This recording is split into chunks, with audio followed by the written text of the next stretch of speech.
Aquí seguimos en directo, continuamos con el análisis de la jornada. Saludamos ya a José Luis García, CEO de Enbolsa.net. Hola José Luis, ¿qué tal? ¿Cómo estás? Muy buenas tardes. Hola, muy buenas tardes, Fernando. Encantado de saludarte. Me gustaría que nos describieses un poco la perspectiva desde tu punto de vista, un poco cómo es la situación estos días de gran estrés en los mercados. Parece que ya tenemos un poquito algo más de calma, por lo menos en las dos últimas jornadas. ¿Cómo ves también activos como el oro, la volatilidad que sigue viéndose también en el mercado de bonos, sobre todo? José Luis. Bueno, pues nosotros somos bastante favorables con respecto a la renta variable, seguimos siendo optimistas. En Europa es evidente que los movimientos de precios han sido muy claros al alza. Hemos tenido un mercado europeo liderado por el DAX y seguido por el Eurostock 50 y con índices ya como el español también en plena tendencia alcista. Y es verdad que en Estados Unidos es donde podemos generar más dudas, ¿no? Yo, por hacer una pequeña introducción previa a la apertura del mercado americano, pues es verdad que para mí el nivel de los 4.030 puntos, 4.035 puntos del S&P 500 se me antojan como fundamentales, ¿no? Por dos razones, básicamente, ¿no? La primera de ellas es porque una ruptura de este nivel implicaría o significaría la ruptura de esta zona, la consecución de un máximo creciente y la ruptura de todo el proceso bajista. Hay que recordar que en gráfico diario el S&P 500 ha tenido un proceso correctivo en formación compleja A, B, C, D y E, lo que es una estructura correctiva por ondas de Elliott muy clásica, pero es verdad que también al ser compleja pues tiene una estructura un poquito más sofisticada, ¿no? La ruptura de la línea BD, que es esta doble recta directriz verde que vemos ahí, eso implicaría un cambio de sesgo importante para el S&P 500. Por lo tanto, esta ruptura de zona de 4.035 se me antoja fundamental para la continuación del movimiento alcista hacia la zona del 4.310. Nosotros somos optimistas, primero porque técnicamente el precio parece que tiene interés por seguir avanzando hacia esa estructura del 4.300 y, en segundo lugar, porque desde un punto de vista estacional el mes de abril es un mes favorable para la renta variable. Y en tercer lugar, también somos favorables porque el Nasdaq es otro de los índices más representativos y, por lo tanto, importantísimo dentro del mercado norteamericano, ya ha realizado esa estructura.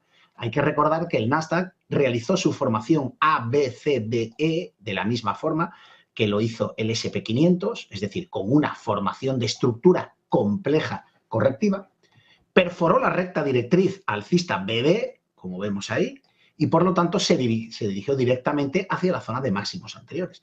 Y esa zona de 12.900 es la zona que marca el punto de inflexión para la continuación del movimiento alcista del Nasdaq.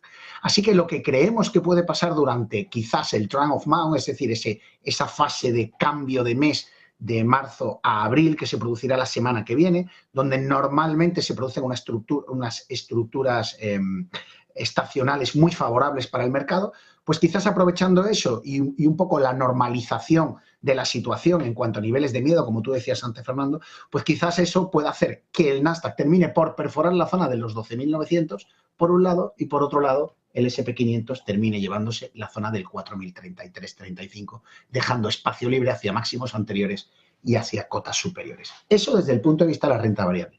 Creo que me preguntabas también algo sobre tema de En el mercado de bonos, porque hemos hablado durante muchísimos años del VIX, el mercado de acciones, pero poco a poco ya también vamos incorporando esto a nuestro diccionario financiero también el MOVE, ¿no? Que es un poco el índice de volatilidad en el mercado de bonos, que tampoco son infalibles los bonos, ¿eh? Todo el mundo parece que no, lo que digan los bonos va a misa. Bueno, pues no, los bonos también se equivocan. Pensaban que no iban a subir más los tipos los bancos centrales, ahí están, siguiendo con las subidas de tipos.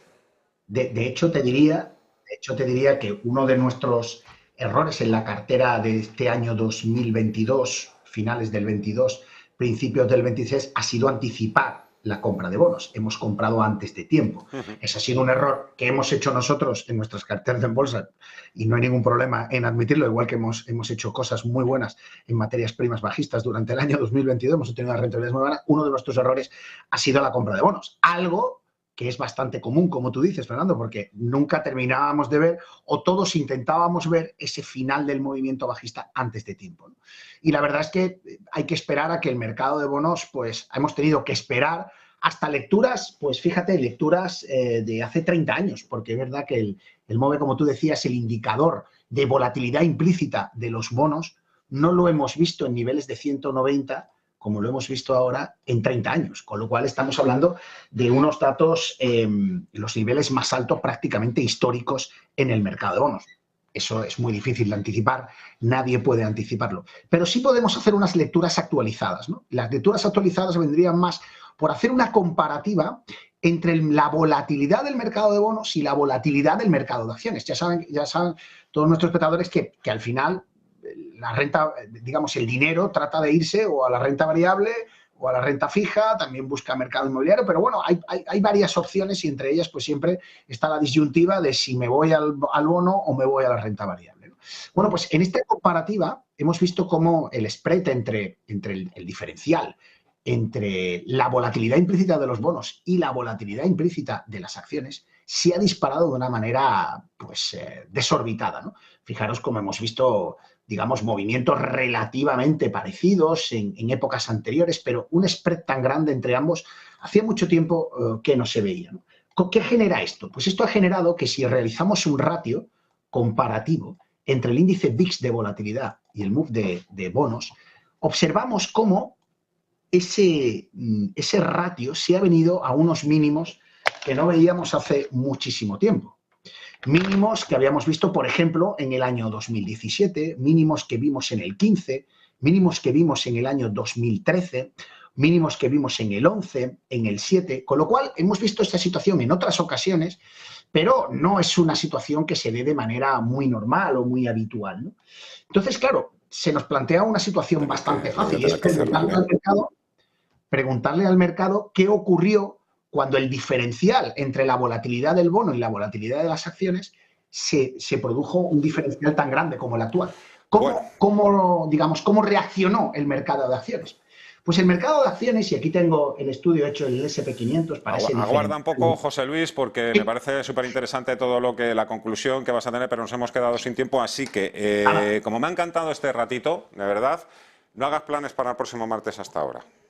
Genial, pues el próximo martes te enseño lo que pasa con los bonos y con el SP500 cuando el spread se dispara tanto. Aquí gracias. Te espero. José Luis García, CEO en Bolsa.net. Muchísimas gracias. Hasta pronto. Por mi parte nada más. Tenemos poquito tiempo. Enseguida vamos a actualizar la información. Se quedan ahora con mis compañeras. Por mi parte nada más. Que sea